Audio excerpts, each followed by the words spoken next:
ইরাকে একটি মার্কিন সামরিক বিমান ভূপাতিত করার দাবি করেছে ইরান সমর্থিত সশস্ত্র গোষ্ঠী ইসলামিক রেজিস্ট্যান্স ইন ইরাক। তাদের দাবি, পশ্চিম ইরাকের আকাশে বিশেষ প্রতিরক্ষা ব্যবস্থা ব্যবহার করে তারা যুক্তরাষ্ট্রের একটি জ্বালানি সরবরাহকারী বিমান ধ্বংস করেছে। তবে মার্কিন সামরিক বাহিনী এই দাবি সরাসরি অস্বীকার করেছে।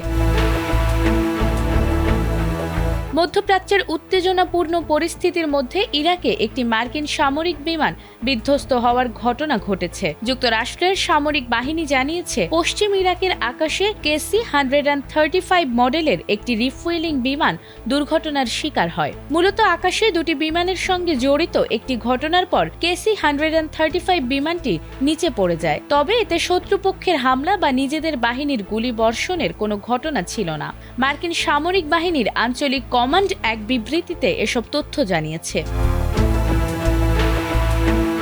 সেন্টকম জানিয়েছে, ঘটনাটি পশ্চিম ইরাকের একটি বন্ধুসুলভ আকাশসীমায় ঘটেছে এবং বর্তমানে সেখানে উদ্ধার অভিযান চলছে। দুর্ঘটনায় জড়িত দ্বিতীয় বিমানটি নিরাপদে অবতরণ করতে সক্ষম হয়েছে বলেও জানানো হয়েছে। বিধ্বস্ত বিমানটি ছিল একটি রিফুয়েলিং ট্যাঙ্কার, যা যুদ্ধ অভিযানে অত্যন্ত গুরুত্বপূর্ণ ভূমিকা পালন করে। এই ধরনের বিমান আকাশে উড়ন্ত যুদ্ধ বিমান ও বোমারু বিমানে জ্বালানি সরবরাহ করে, ফলে তারা দূরপাল্লার লক্ষ্যবস্তুতে দীর্ঘ সময় ধরে অভিযান চালাতে পারে।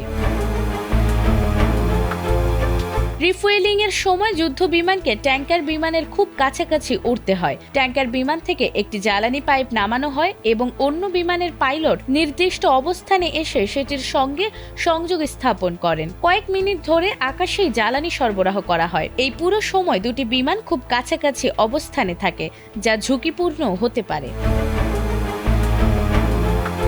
বিশ্লেষকদের মতে, মধ্যপ্রাচ্যে চলমান উত্তেজনার মধ্যে এ ধরনের ঘটনা পরিস্থিতিকে আরও জটিল করে তুলতে পারে, বিশেষ করে ইরান সমর্থিত গোষ্ঠীগুলোর সক্রিয়তা এবং যুক্তরাষ্ট্রের সামরিক উপস্থিতি ঘিরে অঞ্চল জুড়ে নতুন করে উত্তেজনা তৈরি হওয়ার আশঙ্কা রয়েছে।